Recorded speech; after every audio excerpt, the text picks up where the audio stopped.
Mosiah chapter 29. Mosiah proposes that judges be chosen in place of a king. Unrighteous kings lead their people into sin. Alma the younger is chosen chief judge by the voice of the people. He is also the high priest over the church. Alma the elder and Mosiah die. Now, when Mosiah had done this, he sent out throughout all the land among all the people, desiring to know their will concerning who should be their king. And it came to pass that the voice of the people came, saying, We are desirous that Aaron thy son should be our king and our ruler. Now Aaron had gone up to the land of Nephi. Therefore the king could not confer the kingdom upon him, neither would Aaron take upon him the kingdom. Neither were any of the sons of Mosiah willing to take upon them the kingdom. Therefore King Mosiah sent again among the people, yea, even a written word sent he among the people, and these were the words that were written, saying, Behold, O ye my people, or my brethren, for I esteem you as such, I desire that ye should consider the cause which ye are called to consider, for ye are desirous to have a king. Now I declare unto you that he to whom the kingdom doth rightly belong has declined, and will not take upon him the kingdom. And now, if there should be another appointed in his stead, behold, I fear there would rise contentions among you.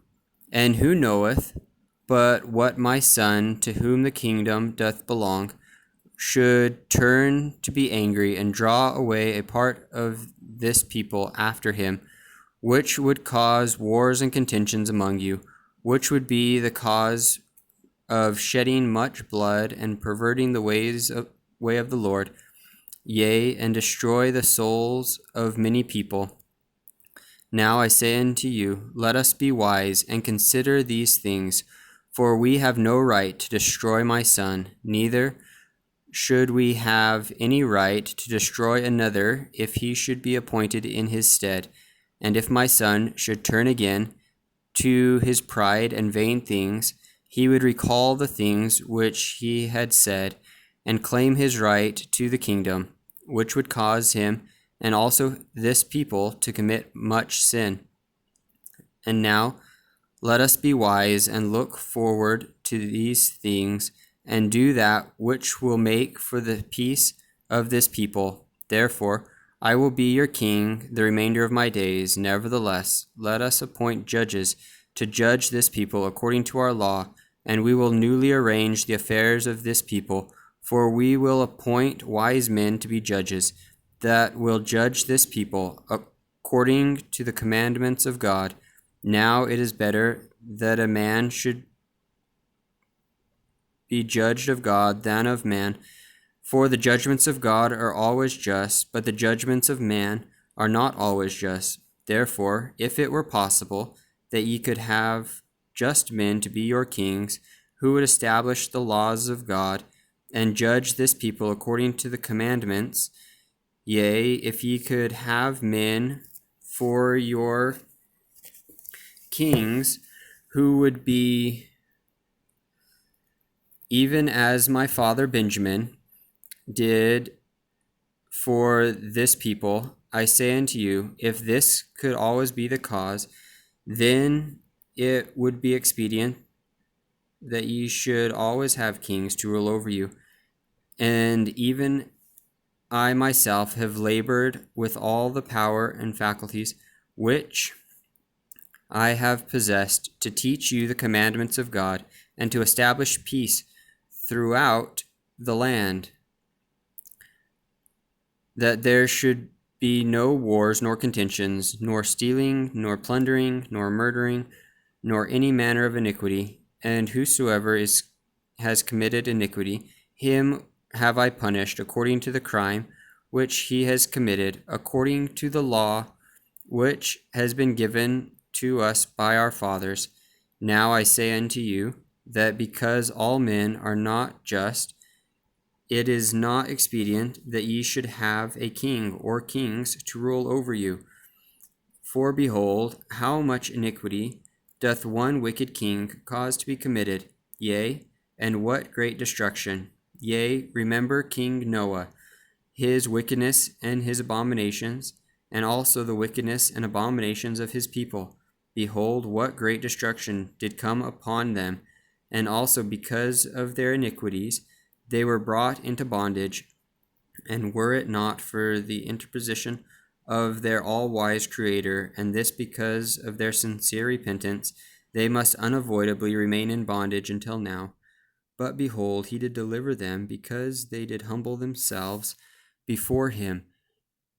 And because they cried mightily unto him, he did deliver them out of bondage. And thus doth the Lord work with his power in all cases among the children of men, extending the arm of mercy towards them that put their trust in him. And behold, now I say unto you, ye cannot dethrone an iniquitous king, save it be through much contention, and the shedding of much blood. For behold, he has his friends in iniquity, and he keepeth his guards about him, and he teareth up the laws of those who reigned in righteousness before him, and he trampleth under his feet the commandments of God, and he enacteth laws, and sendeth them forth among his people, yea, laws after the manner of his own wickedness. And whosoever doth not obey his laws, he causeth to be destroyed, and whosoever doth rebel against him, he will send his armies against them to war, and if he can, he will destroy them. And thus an unrighteous king doth pervert the ways of all righteousness. And now, behold, I say unto you, it is not expedient that such abominations should come upon you. Therefore choose you by the voice of this people judges, that ye may be judged according to the laws which have been given you by our fathers, which are correct, and which were given them by the hand of the Lord. Now it is not common that the voice of the people desireth any thing contrary to that which is right, but it is common for the lesser part of the people to desire that which is not right. Therefore this shall ye observe to make it your law, to do your business by the voice of the people. And if the time comes that the voice of the people doth choose iniquity, then is the time that the judgments of God will come upon you. Yea, then is the time he will visit you with great destruction, even as he has hitherto visited this land. And now, if ye have judges, and they do not judge you according to the law which has been given, ye can cause that they be judged of a higher judge.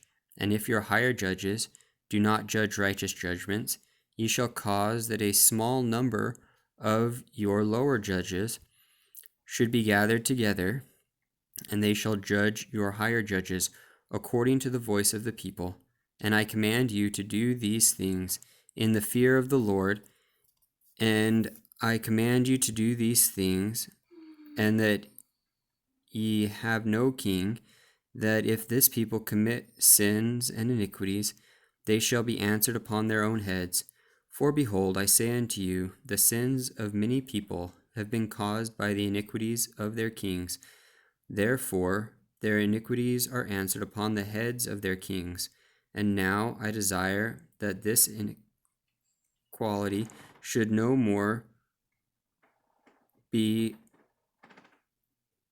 no more in this land, especially among this my people.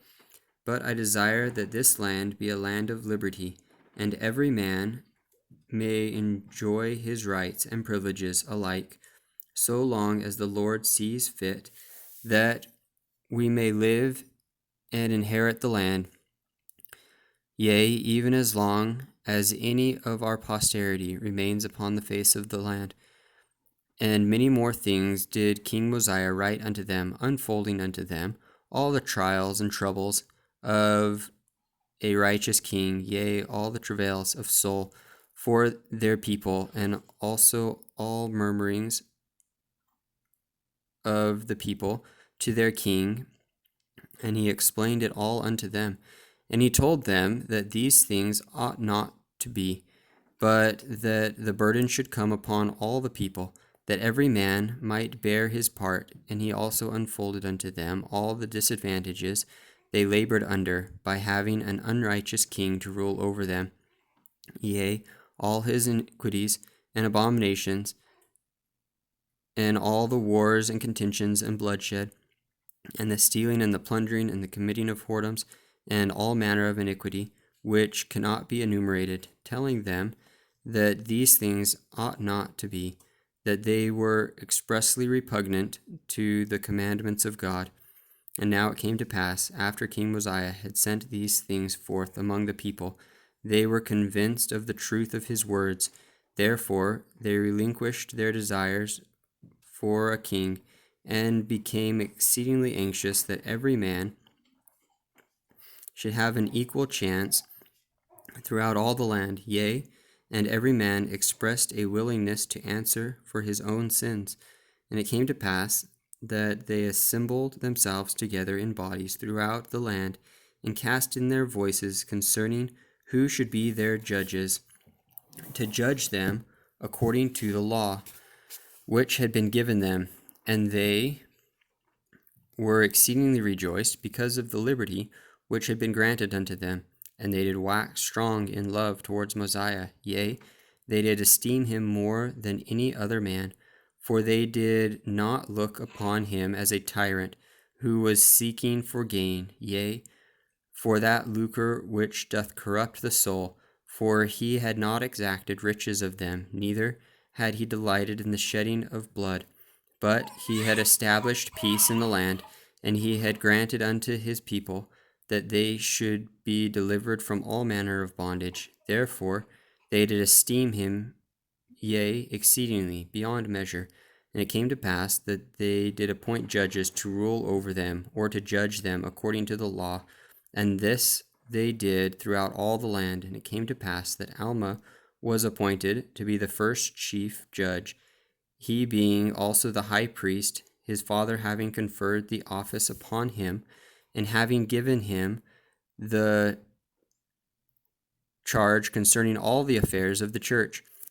And now it came to pass that Alma did walk in the ways of the Lord, and he did keep his commandments, and he did judge righteous judgments, and there was continual peace throughout the land. And thus commenced the reign of the judges throughout all the land of Zarahemla, among all the people who were called the Nephites. And Alma was the first and chief judge. And now it came to pass that his father died, being 82 years old, having lived to fulfill the commandments of God. And it came to pass that Mosiah died also, in the 33rd year of his reign, being 63 years old, making in the whole 509 years from the time Lehi left Jerusalem. And thus ended the reign of the kings over the people of Nephi. And thus ended the days of Alma, who was the founder of their church.